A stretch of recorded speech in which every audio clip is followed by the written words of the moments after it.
Hey guys, it's Mike over at GreenStripe, and in today's video, we're going to speak a little bit about brown patch and what you can do to prevent it in your lawn.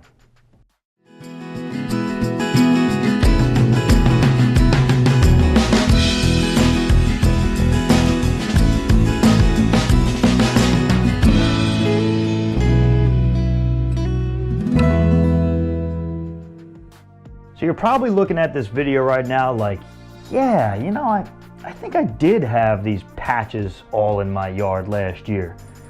Well, that's not good. You're probably right though.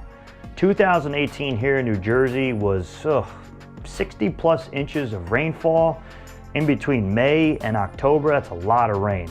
So what is brown patch? Brown patch is a common foliar turfgrass disease found throughout all species of cool season grasses. If you live down in the warm season climates, it's actually called large patch. So what does it need to get going? Well, brown patch needs three things. It needs a host, which is going to be the plant, it's going to be the leaf. It needs the pathogen, which is going to be the fungi.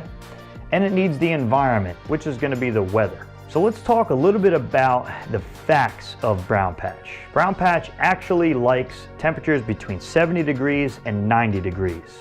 It loves moisture. That's why we get into the three things it needs on the disease triangle. One of them is going to be weather.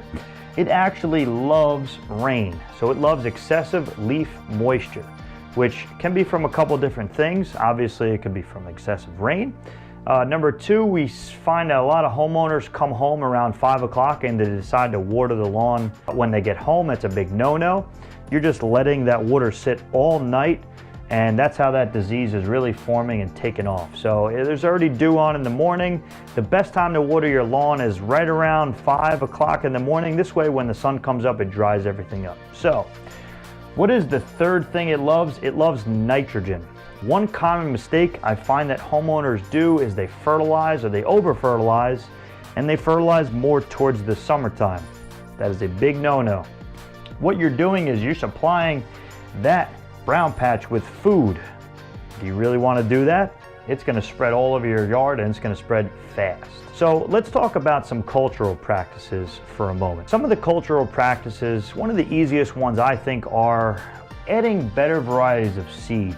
There are a few varieties of seed out there that are showing good resistance to brown patch, not perfect whatsoever, but they're a lot better than some of the varieties that you're seeing right now in your grass. So number one could be, let's add some better seed into the soil. We use a Rutgers blend. We take whatever three varieties were on the NTEP test, and we use those in our grass seed here in New Jersey. We use a tall fescue, a bluegrass, and a ryegrass combination.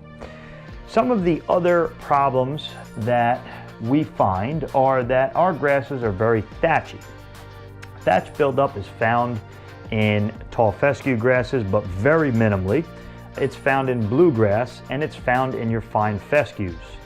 Perennial ryegrass is also on the thatchier side. So what happens is this grass grows, and it has a thatch layer that you want to make sure you remove come springtime, because that's where that brown patch could be hanging out and sleeping over the winter time. What else to avoid? We want to avoid bad irrigation practices. Again, we don't want to be watering our lawn after work. You want to make sure you water it before. This way that you're making sure that everything is dry during the day, because again, this is going to form by moisture. So that really concludes on what we can do to fight off brown patch. Another thing you can do that's not cultural that we have a program here. It's called our Premium Plus program. We apply 3 preventative applications of brown patch control throughout the season. We typically start that in late May, and we run that all the way through August. So if you have any questions about brown patch, please don't hesitate to give me a call. I'd be more than happy to go over with you what it is and what you could do to prevent it in your yard. Thanks for watching.